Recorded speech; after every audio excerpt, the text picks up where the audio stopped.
juga berupaya bersama rekan-rekan lain dari unsur BPBD, dari Polsek juga dari Babinsa, agar untuk pencarian mungkin kita lebih fokuskan ke darat dulu. Jadi kita sisir di area barat ke arah selatan. Untuk pencarian ke arah laut mungkin dengan kondisi alam yang tidak memungkinkan, kami abaikan dulu sampai situasi memang betul-betul aman terkendali, kalau bisa kita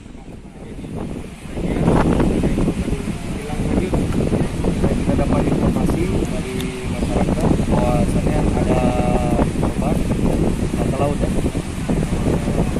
Beliau ikut angkat ikan, tempatnya bersama jam 4. Pulangnya sekitar jam 12. Tiba-tiba di muara Tuha ya, desa Tuha ya. Setelah Tuha jadilah jatuh korban dari kapal. Pak, korban berapa orang, Pak? Korban berapa orang, Pak? Korban 1 orang, mereka berdua, dan satu kapal berdua.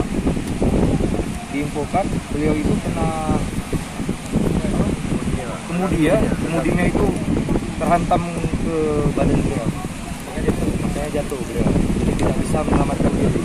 Laporan baru diterima oleh pihak kemudian sekitar jam berapa? Sekitar jam 12.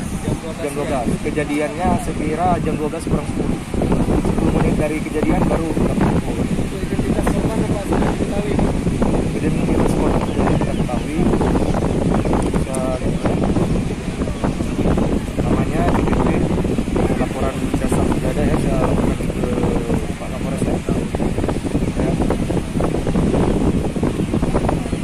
Namanya DPP, umurnya 40 tahun Pak ya, 9 tahun, Desa Langkah, Kecamatan Kuala Pesisir. Dan saksinya pun namanya ada nih satu kapal sama beliau, Safar.